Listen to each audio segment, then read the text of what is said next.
Thank you, brother. Okay, 1 second. And I'm waiting to get the notification. Gotcha. All right. And we are live. I want to thank everyone for tuning into a very special edition of Off the Record on the People's Podcast. We have a great guest, a legendary guest with us this evening, uh, boxer and captain, um, Brother Arthur Muhammad. First of all, Assalamu alaikum, sir. Wa alaikum salam, sir. I want to thank you and your family. Start off like that for your sacrifice. The first question I want to know, sir, is when did you first hear the teachings of the Most Honorable Elijah Muhammad? I heard the teachers in 1970 in Annandale, which is the reformatory for juveniles. Okay, yes, sir. Sir? Boom. I said, oh no, yes, sir. I'm with you. And boom. And where was this at? In Annandale, New Jersey. Yes, sir. Beautiful. And when you, why did you accept the teachings when you accepted? I didn't accept it the first time. When I went back the second time, I accepted it. And that was in 1970, and I accepted it. When I came home, I joined up. But the first time I didn't accept it. I kind of rebelled against it, because, I don't know, I didn't understand it. I think I still eat my pork then. Some brothers trying to get me to stop doing it. I didn't want to hear that mess. But when I came back about 9 months later, I sat down and listened to it, man. Then I found out that everybody against the white man. I said, well, I like this religion here, brother. And I've been ever since. Beautiful, yes, sir. So if you accepted the teachings in 1970, what was it like prior to 75 being, a registered Muslim under the Most Honorable Elijah Muhammad? What was that like? Well, during that time, all the FOIs had Cadillacs, man. Every Sunday morning on South Point Avenue, you see all the sisters and brothers walking together with suits on, and the sister had a white uniform, man. It was flooded, man. It was a joy. It was a joy then. 'Cause everybody, respecting the Muslim. The Muslim would fight on drop of a hat. I mean, I just thought the best thing going. Yes, sir. And who were the laborers in Newark as where you were? Who were the laborers there locally, like during that time period? My brother James Bob was the minister. Then his son took over when he got killed. And he had brother the captain was with brother. I forgot the captain's name. And the lieutenant, I knew a couple of lieutenants. I can call his name now. So and they were just warriors in the city of Norton, brother, man. I mean, if if somebody did something in Norton, man, they responded, man. I liked it that, brother. And they Yes, sir. Yes, responded sir. to their business, man. I just liked it that. I thought, by me being just fresh in there, I thought it has so much unity in the mosque that I enjoyed it. I never blessed to be with the lieutenants and captains because I was a young brother in the mosque then, but they treat me with respect, and I liked it that. So I wanted to be there. Praise be to Allah. Yes, sir. How did your parents feel about you accepting the teachings? Well, I never really responded to my parents. I mean, I kind of did what I wanted to do, and my whole family's Christian, so they had their word. But like my mother told me, said, since Elijah Muhammad turned your life around, you ain't out there running around shooting dope. That I don't like what he teach about, but anybody turn my son around, I'm happy for that, because I stopped doing anything about the nation Islam. So my mother was glad about that. One time my father told me, he said, man, he's gonna double the insurance up on me, so that way, when I get killed, they can bury me. You know, so Mm. so Islam turned all around. So my family kind of respected him. They respected him for what he did for me. Praise be to Allah. Yes, sir. And what was it like for you when the Most Honorable Elijah Muhammad departed? Well, all dogs go back to their own vomit. I went back to the streets, and like by 1975, in the 75, I had a homicide going back to prison. Okay. Yes, sir. And how did you get reacquainted with the teachings this time? Well, no, when I was in prison, everything I heard about the mosque, about in the mosque, about, it just hit me. And I knew that, first of all, I was shocked when they gave me all that time. I was just totally shocked. They gave me life in 40 years. I mean, I don't know how I can do that. Yes, But sir. I Yes, got sir. down there and I seen how big the cell big as my bathroom. I said, man, I just can't see. So my thing was to escape the first chance I got. So, but then they had a boxing program down there. Only thing that was going outside the wall was the boxing program. Now I'm a basketball star, all state basketball player. I probably going to college to play basketball. I got involved in one. I'm going to jail. So I don't know how to box. The only thing going out the door is the boxing team. So my thing, I gotta get on this boxing team. Yes, sir. Yes, sir. So I Yes, went sir. out there, and now in prison, they don't go by weight class. They just go whoever got the glove, you gotta fight them. And so I'm only Mm-hmm. like 178 pounds. I'm the smallest person in there. So I got my collarbone broke, my leg broke, my rib bone. They just kicking brother off his butt. But Allah blessed me to turn around, and I started knocking everybody out. So every prison I go to, I knock them out. They didn't want to fight. They didn't want to box me no more. So the case was then they had a guy named James Scott who was #2 in the world. And so he was in the wrong way, and they was on a boxing team with James Scott gonna box outside guys. So I got sent down there. And my first walked in the prison, man, me and James Scott, we're not getting along because I don't know why. But me and his brother boxed the first day I'm in the raw way. So when I put him in the hospital, they said I couldn't box amateur no more. I had to turn pro. So I Mm. turned pro, and I just went from there. Praise be to Allah. Now, when you're inside and you're boxing, who who are you modeling your now we if you're in jail, you might be able to look at your phone and pick, go on YouTube and pick a style to box. Like, how are you who's training you to teach you this in jail? Like, how are you getting your style? Like, who's training you how to box? Well, at first, everybody in prison, I'm assuming know how to box. But Ruben Hurricane Carter was there, so Okay. Ruben started training me, and then Joe Frazier came in there, and he brought Bert Cooper in there, and me and Bert Cooper started Okay. working together. And so when no guys can, when you start boxing and they think you got a little talent, everybody come in and offer you some advice, and so I take the advice because I want to learn because I never boxed before. But the bad habit that I had that nobody never broke is that in prison, every round is war. So I never learned how to relax so I can go 10 rounds. So every round is war. I mean, from the time the bell rings to fight over is war. So I got a habit of just going to war. And that cost me when I really got outside the walls and really started boxing. All my fights, all around knockouts. And when I started going the distance, I started getting tired. So I had to, but some fight out so far ahead didn't matter. But some fight, I mean, it was wartime. Either I got knocked out, or they got knocked out. Praise be to Allah. Yes, sir. Uh, okay, so I'm familiar with who Ruben Hurricane Carter is because of the movie with Denzel Washington, of course. But Joe Frazier, he's probably top three favorite. Matter of fact, he is one of the top three of all time to me. He's like one of my favorites. How was it working with him?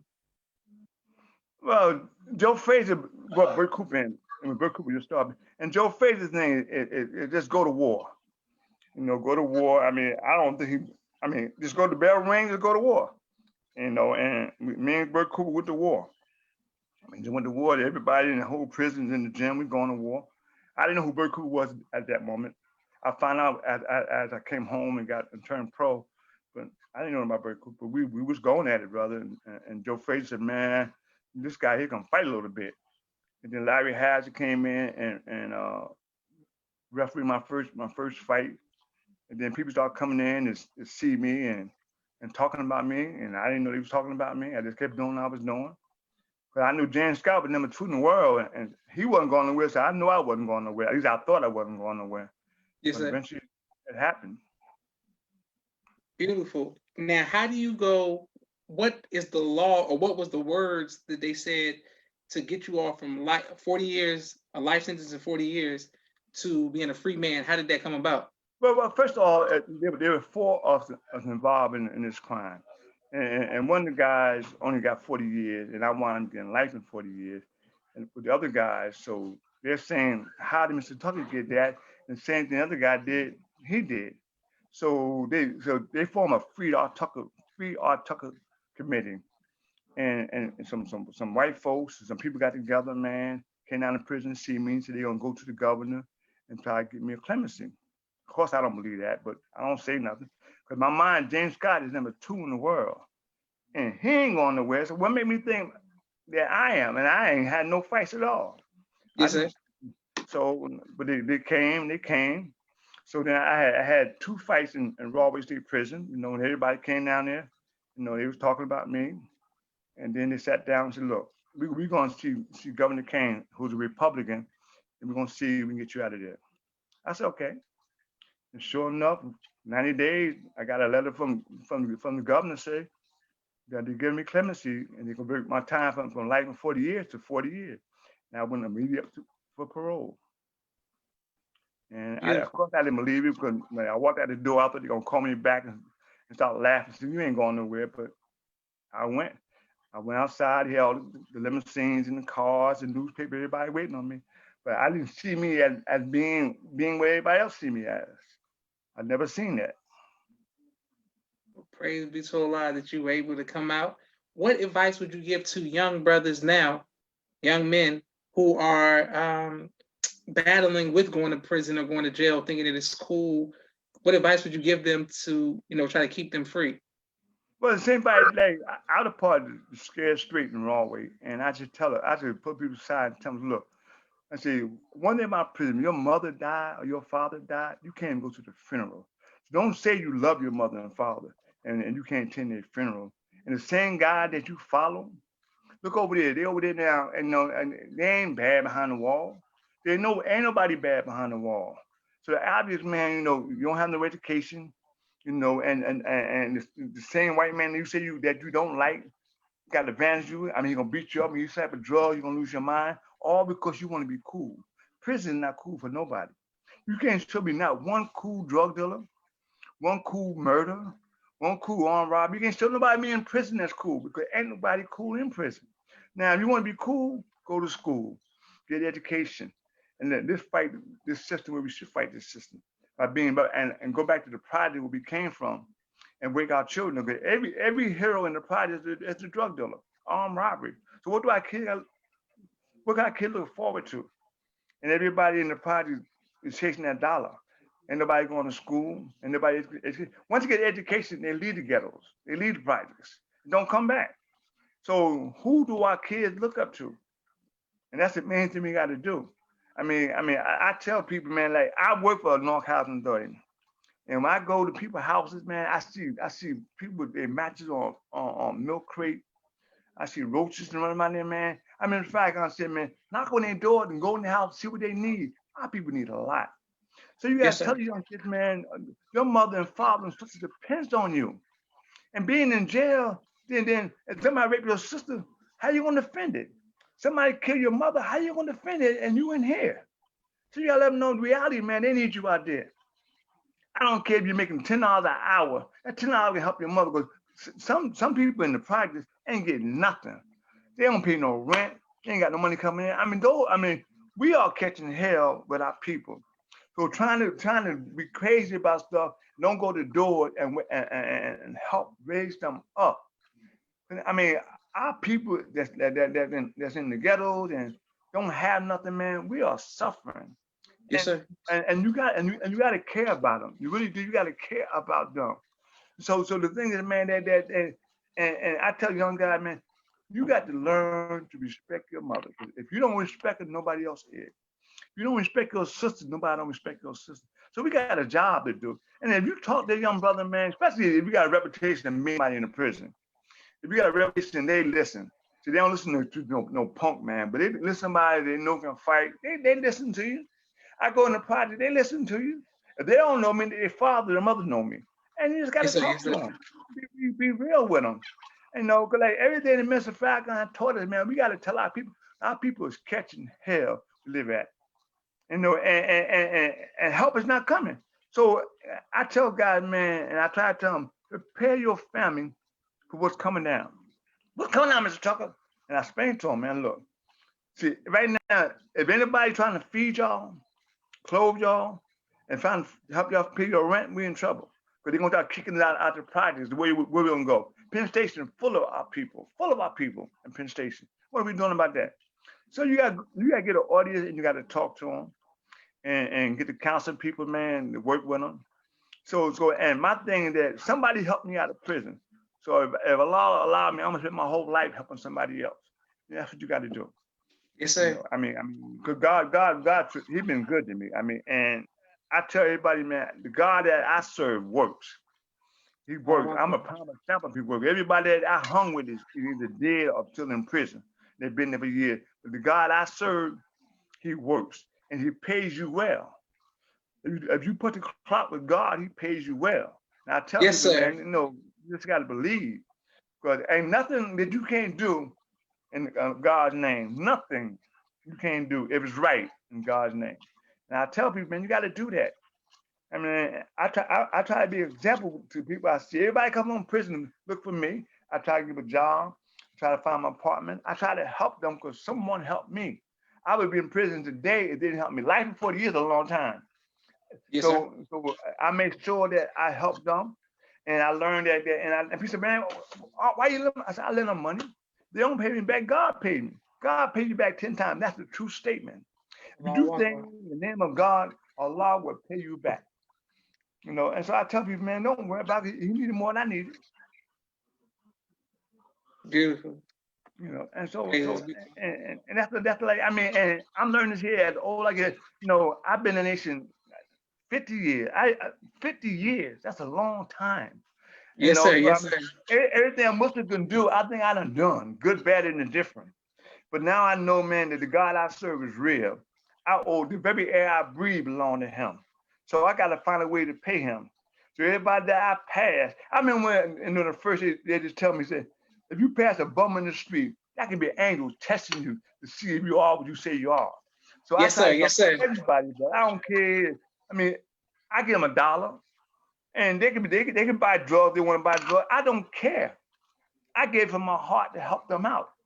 So that's the main thing I do. We got to help people, man, that are less fortunate than us, and God look out for us. Beautiful. I don't Praise be go on to about Allah. development. Yeah, Yes, sir. No, sir. No, excellent you job, go Brother on. Captain. Thank you.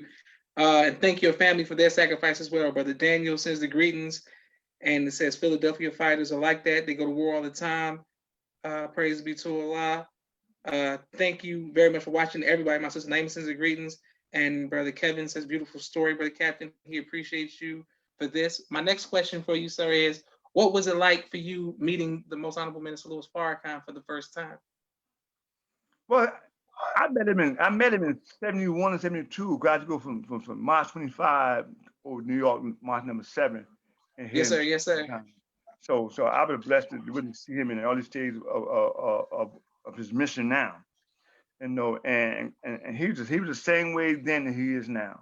I mean, he just is. I mean, Mr. Farrakhan is Mr. Farrakhan. You can't. I mean, he has grown so much, but I don't think I'm wise enough to know how he has grown. He's not the same man I seen in 71 and 72. Definitely the same man.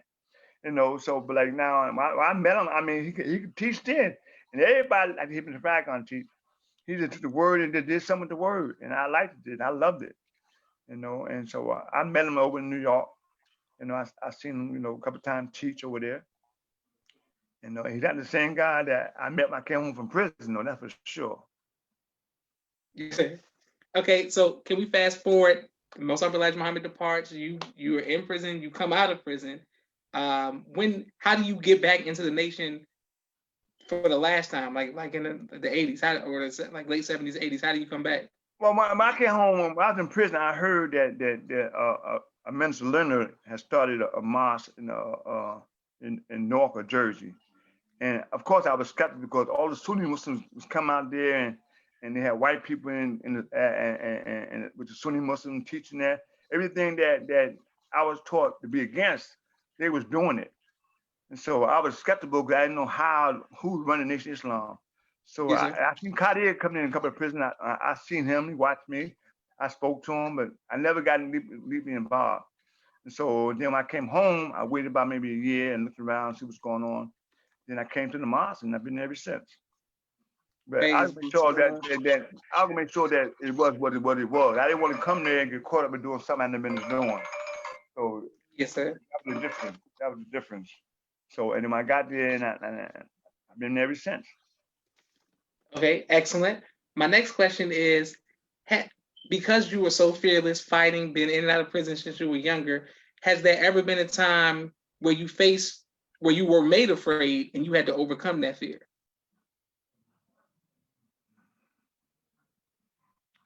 You know what? Everything I did had fear. But I reacted. Okay, if I didn't have fear, I couldn't have done the thing I wanted to do. Whether it was fighting, whether it was robbing and stealing, because you had that first fear to do the thing you do. I mean, Mm. everything that I have done in my life, I had to fear first. I had to overcome the fear and do what I had to do. I mean, I never let fear overcome me or let fear take advantage of me. I never submit to fear, but I have it. I just say, well, I'm gonna do what I got to do. So I mean, I had fear. I mean, I can name. I had fear when when I first came home. I had fear when I first went to prison. I had fear when I first put on a pair of boxing gloves. You had that stuff, but like the goal I want to reach is much better. And I don't want fear to stop that. So I tell my family, when you got fear, you got to beat the fear because there's a goal you want to reach, and fear should be the obstacle to stop you. So I don't let fear stop me. I do what I got to do. Allahu Akbar. Beautiful. Yes, sir. My next question is, how did you get into the military structure and how did you climb the ranks in the military structure? Well, I don't know. I mean, I get all that to God because what happened? I came in, I became a lieutenant first, and then me and the brother, I didn't agree with the brother captain, so I went back in among the soldiers and stayed with the soldiers. Then later on, I became a lieutenant of another captain. I became a first officer. Me and another brother, I supposed to become a captain, but me and him argued. So I wanted being a protocol director. And then Mr. Farrakhan and Captain Majid and Mr. Kadir talked to Mr. Farrakhan, and they would tell him about me and the other guy. And they said, well, who knows the city? That Brother Arthur does. But then Brother Arthur should be the captain. And I became the captain of March 25, and I stayed on. Then when I moved out there at PA, about I said, well, like traveling back and forth with the highways, it don't make no sense. Let the younger brothers take over, and I sent in a letter to be signed being captain. I said, let some brother do it because it's too far for me to travel. I'm getting older. Let the younger brother do it. And it's been that way since. Praise be But to Allah. Yes, sir. I've been everything. I've been a lieutenant, first officer. I've been a captain. I've been in protocol, and now I'm just a old soldier trying to get it done. Yes, sir. Amen. And thank you, Red Captain. My next question for you is, what advice would you give to the future, the young brothers who desire to help in the nation in laboring positions? What advice would Well, you I think the first thing that labor should know, and I'm gonna say it, and I hope somebody hear it and do it. Captain or minister should know. See, we say money, home, and friendship in all walks of life. Yes, sir. I think it's very important that somebody in the mosque should know every program a city has to offer poor folks. Because there's some program that pay your rent, some program pay your gas electric bill. There's some program that feed you. Some program that if you get homeless, find a place for you to stay. There's some program that take care of drugs and alcohol. We should know somebody in every one of these programs. Yes, sir. That way, somebody in the mosque or not in the mosque, but in the mosque or outside the mosque come to us. We able to help them in the manner they need to be helped. Yes, See, sir. I think it's bad for you to go to a labor and tell them your problem and then say, what you want me to do? I got my own problem. No, we got to find a way to get God's people the help they need. And so we have to do our homework and know every program a city got in the state, in the county that helps our people. They got free programs out there. We need to know somebody in there so I can pick the phone and say, hey, Brother John, this is Brother Arthur, so and so and so and so. Okay, Brother Arthur, send him to see me. And that's what we do. But when God come home when you need apartments and something in housing authority, I know somebody to call and do it. And that's what we need. Because you don't want them to go back to the street with robbing and stealing or be down Penn Station. And Allah knows you could have helped them. So we don't know. Allah know what we can do. Yes, sir. Yes, sir. Supposed to do. So we seem to do that because what you see down the road is gonna hit you one day. And I don't want to be out in the street, man. And I go to my brother and say, brother, what you want me to do? Joe, you need to establish in every city somebody in all the places in the city that got these programs to help poor folks, man, and get to know who it is and that's running it. And I think that's very important because that time is coming. And that time is coming when Muslims are going to want to be homeless, hungry, cold, and outdoors. And what we're going to do about it? Beautiful teaching. Yes, sir. My next question for you, Ray Captain, is what was it like leading up to the Million Man March, and how did it personally impact you? Well, the first one, I was boxing then, I was traveling then. So I came and I made the Million Man March, but I wasn't in the mosque to make it happen. I didn't make it happen, but I came and I appeared. And I came in the mosque all the way after that the march. But the march itself, the other brothers did that, and I thank God they did it. So I was traveling and boxing, so I came to and I attended, and then I just stayed after that. But the first one, I had nothing to make it happen. I really did. And I wish I did, but I didn't. Yes, sir. And what has been your greatest joy as a boxer? My greatest joy as a boxer was getting out of prison. And that's my greatest joy. I mean, that's something I think a lot for every day. And I tell people, like, I became the man of the world, and like my boxing really went down the drain after that. And there were 9 is complete. God did the best He could for me. I get all that time back. I made a name of myself. Everybody in the city of Norton know who Brother Arthur is. And so Allah opened a lot of doors for me. So I think He did what I'm glad He used me, but He did what He could do. So, I never liked boxing, brother. Basketball was my thing. I didn't go to prison. I went down to prison as a basketball player. I learned boxing in the prison joint because the only thing going out the door. So I took my bruise. Like I said, I got my collarbone broke, my leg broke, my rib broke. But I was determined to go outside that door. And Allah just blessed me to be the best at it. Praise be to Allah. Okay, I'm a big fan of basketball. What position did you play, sir? Center. Okay, yes, sir. And are there any centers that you like now? I like them all. Look, I'm a center. I like them all. I like that game. I think I still gonna play it, but I probably can't.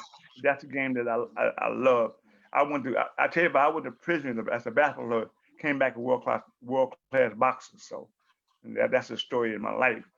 Because I didn't know how to box. I had the heart to box, but I didn't know how to box. I learned the hard way, and that was it. And I haven't looked back. And see, I tell people the reason why I even got into box outside going out the door, I didn't want to come back to prison no more. My main thing was that never come back to that prison no more. Allah had blessed me. I had never came close to going back to it.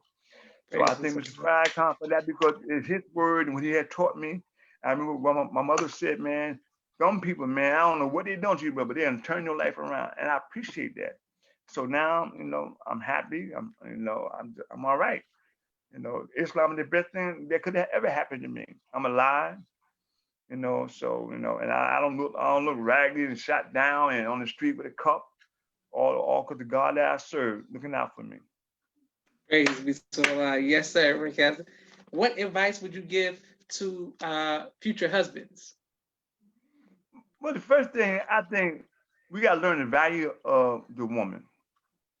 And that's the hardest thing for me to do. And because we don't see, I say now, this is what I say now, that your woman or your wife is the closest thing to God that you can find. You ain't gonna go out there and see Allah. Forget that. But Allah always see that woman. She's your doctor. She's your nurse. She's your friend. She's your love. So if you learn to treat them good and value them, see if you can value that woman, brother, man, then there's no stopping you because she'll back you 100%. If you got a woman in your corner that's your friend, there ain't nothing you can't accomplish, man, because she'll help you get there. She'll rub your back when you get tired. She'll feed you the right food to go further. You gotta see. I tell young brother, I tell them every day because they always say, brother Arthur, that's you and your wife. No, man. I can tell the story where I first met mine. See, there wasn't nobody, ain't nobody perfect. I ain't perfect, she ain't perfect. The ideal, man, you gotta be good. See, all I want to be is good, better tomorrow than you are today. If you work Yes, on sir. that with Yes, your sir. woman, man, you can grow. You know, so don't look for the fault in her, look for the good in her. And then finding good in yourself, man, and then nothing you can't accomplish. See, that's so, see, I got to use me again. My belief in the law is so strong that I know anything Brother Arthur want to do, I can do. I may not know how to do it, but I can do it. All I gotta do is watch somebody do it. By the grace of God, if I want to do that, I can do it. And I tell young guys, man, you know, the only thing stopping you, brother, is you. Is you. But anything we want to do, we do anyway. So why not do something of positive and righteous and see and test you guys? This is the story I tell brother when I was be Capt. How you know Allah is real if you never tried them? Yes, sir. Yes, sir. Never tried Master Muhammad. How you know he works? Because if you could do it, that ain't God. God does what you can't do. Yes, Now, have sir. you been testing him on things that we could not do? I could open that prison door. That's God doing. I could become number 9 in the world, the basketball player. That's God doing. I could live like I live now if God had had me in his hand. So I tell you, man, I'd rather test God now before I get in a situation where the devil gonna test me too, and the devil gonna test me first, and I'm gonna be in so much pain, I'm gonna grab the devil's handle instead of wait on God's handle. So we gotta learn to wait on God.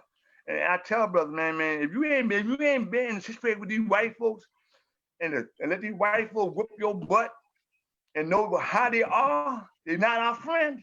You've been learning to wait on the God and fight and fight to death. You know, and I'm a strong believer. I gotta say, I'm a strong believer. I could take the weakest man that has faith in Master Muhammad, and we gonna fight and put 10 people to flight. Because I believe Allah will work through him and give him the power to start knocking people out. I believe that.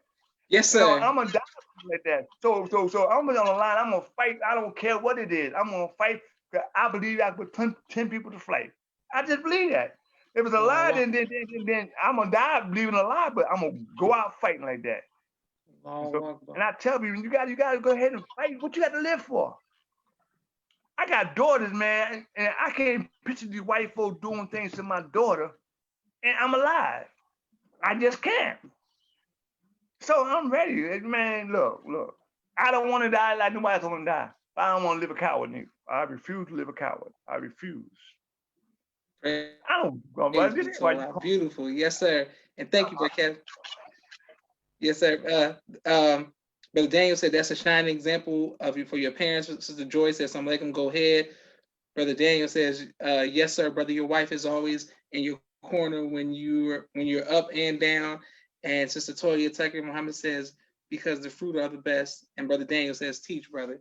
Beautiful, Brother Captain. I have a quick what do you call this? I have a quick commercial break just to show our sponsors of this week's episode, sir. 1 second.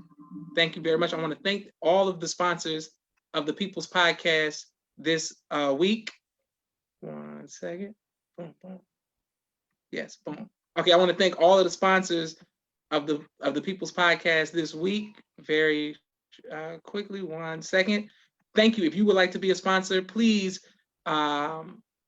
If you would like to be a sponsor, please reach out to us. Cash App $ the People's Podcast, and you could be a sponsor as well.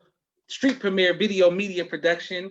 Thank you very much for their 4K cameras, drones, and they're working on television, film. They just got some merchandise. My sister Miriam's children's book, ABC I Love Me, and coloring book. It is on Amazon. Please make sure we all support. Sister Naima, Stay On Point Dance Academy, LLC. She teaches ballet virtually all across the world. Thank you very much. Supreme Men's Clothing and Fashion. Thank you very much, sir. If you all need some fashion, reach out to our brother in St. Louis. He always comes through in the clutch. I'm coming right back to you, Brother Captain. Brother Ronald Muhammad, Vice President and Security Manager of BMW Entertainment. They do event production all across the country. Raising Black Millionaire, Sister Tia Muhammad. She does economic empowerment and development for young children. Thank you very much. Also, Brother Kenneth Muhammad, my bow tie maker extraordinaire. He can ship your bow tie anywhere in the country. Thank you very much for your support. Brother Todd X. McGraw, Supreme Team Insurance. If you need some insurance, make sure you reach out to our brother Todd X. McGraw. Exodus, A New Way of Life, Credit Restoration. Thank you all. If you need some credit, we're going to reach out to them as well. We want to make sure that we reach out to Khalid's Boutique. Thank you very much for your support as well in the t-shirts and always sponsoring. Thank you very much. We want to make sure that our brother Chantel Express, the X Factor and Express. Thank you very much for your support, Brother Captain. I'm coming right back to you, sir. Also, Brother Jabbar Muhammad, Client First Construction, painting, carpentry, flooring, and plumbing. Make sure we reach out to our brother in Chicago. Thank you very much, Brother Jabbar. We want to make sure we reach out to Sister Landra L. Muhammad, Navy Beans, More Than Bean Pies. Thank you very much, sister. Brother Dr. Henry M. Carter, King Henry's Turkey Legs. Thank you very much. Make sure we reach out to our sister who does home decoration, home decor, Mirrors Home. Thank you very much for your sponsorship. We want to make sure we reach out to Brother Rashad Muhammad in Chicago, COVID-19 Cleaning Company. Thank you very much. Coming down, my father's book, A Soldier in the Movement of Christ. Last but not least, my two books, No Father, No Excuse, and Cleopatra, both of which are on Amazon. I thank you all very much for your sponsorships. If it is not for your sponsorships, the People's Podcast would not be here. So I thank you. Thank you, brother. Please like, share, and subscribe on YouTube as well. We appreciate all of your support. Okay, Brother Captain, right back to you. My next question is, what advice would you give to future fathers? Say it again now. What advice would you give to future fathers? Well, everybody needs a father. I mean, I don't have mine, but I've seen so many children out there. Matter of fact, I'm a father to a lot of people, unfortunately, or fortunately. But I know in the projects, man, I watch kids come up with no father. Their father's on drugs, their father in prison, and they totally lost. They don't have no example of the things a man's supposed to do. Mm. They don't have no type of thing of a man how you're supposed to act. If you see them, they totally lost.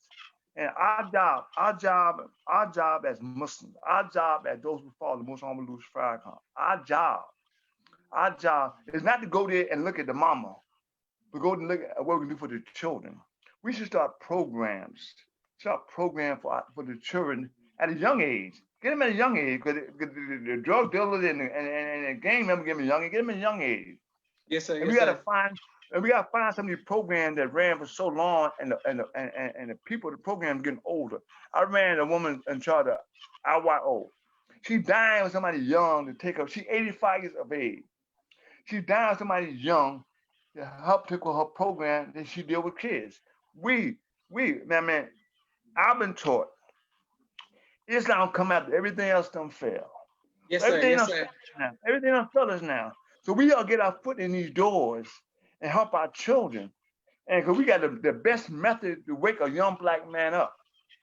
We have the best method to teach and protect a young black man. But so we ain't afraid of gangs. And the gangs respect us. Yes, sir. We gotta go down there, man, and come up with something. We down there selling final call. But like, I'm a firm believer. I gotta say this here. Left face and right face is good. But where are you going after that? I believe in getting in the hood, and all you learn in FOI class, use it. See if it works. Yes, See sir. if what we taught in class doesn't work. See if you go out there and train a young guy, man, and point him toward God. Because they had never seen or know of God. You talk to them, sir. Everybody say Assalamu alaikum. Everybody talk about Allah, but they don't know that he's real. They don't know what they can accomplish by believing in that man. If they did, they wouldn't be in the condition they're in. So we got to come down there, man, prime example, and show them how God can turn their life around. We are totally different than them. We are the example. I tell you, when God see God come from prison, I'm the example. They remember when I was like that. They all come from prison. The first thing they look for is me and say, brother, what you doing? I said, the same God I serve you can serve. Yes, And so sir. all you got to do, man, is just submit. God ain't looking for perfection, because I'm not that. He's looking for good. Just start doing good. See somebody less fortunate, you help them. No, you got $1 in your pocket, pass it on. You can get another $1. They probably can't. Yes, See sir. a Yes, sir. family Yes, sir. that's hungry, feed them. I mean, they got all these companies giving out food. Where we at? Are we on the truck and giving it out too? We got to be a part of the things that's going on in the community. That's what Islam works when we out there doing what we got to do.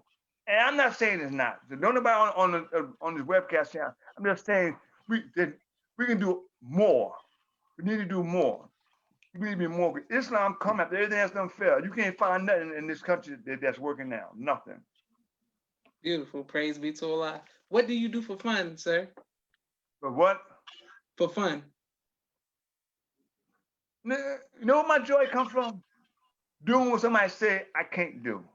Accomplish Okay. somebody say I can, and I'm always like I don't want to say things and people think I'm on those things trying to brag. I'm not. I don't brag at all. I mean, you can check my record. What I say is what I do. I mean, I first came out and I started. I was a world class fighter and I took a job making $7.50 an hour. I took the benefits. Not what cost the money. I mean, I had no pride, and from that point, I went on to where I'm at now. So my thing is complicated. When God comes home and says, "Man, I can't get a job. I got a record, or I can't do." I said, "Man, look, ain't nobody got a record like I got it." So I mean, so my thing is, how's your credit with God? If you got good credit with God, ain't nothing you can't do. Yes, sir. Yes, You sir. got faith with Master Muhammad, and your credit good with him, ain't nothing you can't accomplish. Nothing. And you got to believe that. I don't let nothing hold me back. I don't. I don't care. I'm gonna try it because I know I can get it. If I want it, I can get it. Allahu Akbar. And so that's my joy is doing things people think I can't do. Praise be to Allah. Yes, sir. Well, Brother Captain, I have some albums behind me because I'm a huge fan of music. Are you a fan of music? And if so, what album would you choose? Like, what would be like? It would be Earth, Wind, and Fire, Stevie Wonder. If you could have an album that you said represented you or kept you motivated during tough times and things like that. Well, I think music. I pop to it. But I'm not a music fan. I'm not a dancer. I mean, I try, but like anything I good beat to it, I'm down. But I can't name that to you, brother, because that's not something I never did. I Yes, like sir. I, Yes, sir. I like love song from the prison, but I ain't never been a dancer. You ain't gonna see me on the dance floor. I'm gonna be popping my finger with the music, and that's me. I ain't never been a dancer, Yes, never. sir. Would you ever write a book, sir? You know, everybody want to hear my life story, but to me, I ain't got nothing to talk about. Everybody, and you know how many people asked me to write a book of my life? And I said, what? I don't think I accomplished nothing. Everybody said, now, well, Brother Arthur, what do you want to leave behind? I said, this is what I want to leave behind. And I tell people, I said, I want a North Housing Authority projects named after me. That's why I work so hard for my people, try to keep it clean and do all I can do, and everybody appreciate it. So all I want is to have my name on a project, saying Arthur Muhammad project. That's all. I mean, I don't think big of me. I wish I did, but I don't. I really all I accomplished in my life, Allah allowed me to do it. I could not have done nothing without him. Nothing. So if anything, we should write a book about God. That's who does it. Praise be to Allah. Yes, sir. So, well, my follow-up question, which I always ask everyone, is what do you, I mean, you answered it a little bit just now, but I still want to ask it. What do you want your legacy to be? I just told you. I want to have a project where black folks at or poor folks at named after me. That's what I'm doing now. I'm striving now. People know why I work so hard cleaning up and doing anything and go out there and talk to them. And see, poor folks appreciate that. Somebody to come down there that they think it was a celebrity to come in and talk to them and spend time with them. They appreciate that. So I go there, man. I spend time talking to them. I clean up. I talk to the drugs. Look, man, here garbage can. Put the garbage in there, man. Make sure. I mean, I make the place better than it was when I got there. That's all I want to do. Is make something better than it was when I got there. And I think Allah, so far, I've been lucky and able to do that. I work 7 days a week just for that. Just for that. And if they call me for something in the project, I don't care what time of night I go, because I'm protected. I mean, God got me, but so did the drug dealers. They got me. Ah, come on, brother Arthur, come here. Yeah, no, don't bother him. I like that. I like that. I like somebody to recognize me enough for the good I do, to really protect me on the good I do. I know it's God, but to be known like that that's what you live for. That's what Praise you be live, to live Allah. so people can remember the good that you do. Beautiful. And Brother Stephen Muhammad said you're his guy. Sister Toya Muhammad says Brother Arthur got an insurance license. This is something no convict can have, but he fought for a whole year to get it. Had to prove that he was reformed and show them every accolade he ever received since leaving prison. Praise be to Allah. Brother Gilberto Muhammad says you're speaking the truth, sir. And thank you, Sister Naima Muhammad says teach. Thank you all for showing love to you, sir, and thank you all for watching the People's Podcast. I want to thank you, Captain, for taking time out of your busy schedule to come on the People's Podcast. Thank you, brother. Thank you for thinking enough about me to hear what I got to say. I thank you very much. I hope I said something to make your show good and important. I mean, Absolutely, you did. I hope I did a good enough job. And tell my daughter I love her. I really do. And I hope I made her proud of me. And that's just it. Yes, sir. Well, she speaks about you all the time, so I'm sure she's absolutely proud of you. And Well, thank you. I'm the only fault you got. So you better talk about me. But thank you all for watching, and thank you again, sir. Assalamu alaikum. Wa alaikum salam. So thank you very much.